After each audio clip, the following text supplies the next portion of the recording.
ایک سال پورے مدینے میں قحط آ گیا، وہ پورے سال تک حضرت عمر فاروق نے سالن نہیں کھایا، سالن نہیں کھایا، روٹی کو پانی میں بھگوتے تھے، کھاتے تھے۔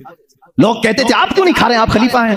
کہتے تھے قحط کا دور ہے، پتہ نہیں کون بھوکا ہے اور کون کھایا ہے، میں اس وقت تک نرم نہیں کھاؤں گا جب تک میری پوری رعایا خوشحال نہ ہو جائے۔ حضرت عمر کا یہ نظام تھا، جس کے بعد حالات ایسے ہو گئے، صرف 2.5 سال کے بعد، صرف 2.5 سال کی خلافت کے بعد مدینے کے حالات یہ تھے میرے عزیزو، مدینے والے اپنی زکوٰۃ لے کر باہر آتے تھے، لینے والا کوئی نہیں تھا، زکوٰۃ لینے والا کوئی نہیں، سب زکوٰۃ دینے والے تھے۔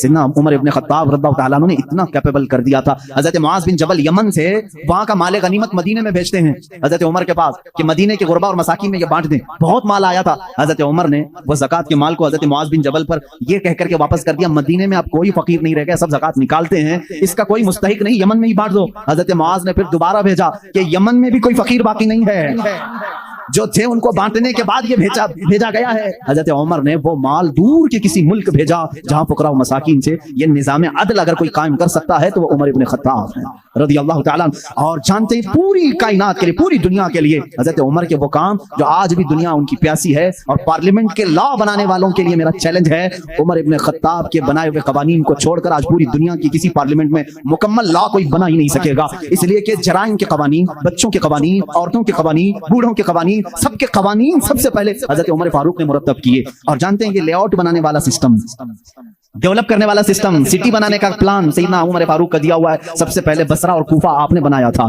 یعنی ماسٹر پلاننگ کے ساتھ سٹی بنائی گئی۔ روڈ بنانے کا سب سے پہلا کام حضرت عمر فاروق نے کیا ہے، تاریخ سب سے پہلے حضرت عمر فاروق نے قائم کی، بیت المال کا نظام سب سے پہلے حضرت عمر نے قائم کیا ہے، مسجدوں کے مؤذن اور مسجدوں کے اماموں کے لیے تنخواہ کا سسٹم حضرت عمر فاروق نے قائم کیا ہے۔ اور اتنا ہی نہیں، عدل کا حال تو ایسا تھا کہ کسی کے ساتھ کوئی رعایت نہیں، کسی کے ساتھ کوئی رعایت نہیں، چاہے وہ کوئی بھی ہو۔ مصر کے گورنر کے بارے میں لوگوں نے صرف اتنا کہا کہ ان کے یہاں بہت قیمتی گھوڑا ہے، بہت پیسوں کا گھوڑا ہے اور ان کا لباس بہت مہنگا ہے، یہ گورنر ہیں۔ حضرت عمر کے پاس یہ شکایت آئی، ان کو بلایا اور بلا کر کے کہا تو رعایا کے ساتھ کیا کرنے کے لیے تجھے بھیجا گیا؟ وہاں کے پیسوں سے تو نے قیمتی گھوڑا خریدا، قیمتی لباس پہنا۔ وہ ان کی گورنری کو معزول کر کے 100 بکریاں خرید کر کے ان کو دیا کہ اب زندگی بھر یہ بکریاں تو چرائے گا۔ بکریاں چرانے پر گورنر کو رکھ دیا۔ یہ ان کے معاملات میں پھر کوئی کچھ نہیں کہہ سکتا تھا۔ بڑے بڑے صحابہ، حضرت سعد ابن ابی وقاص کو معزول کر دیا تھا۔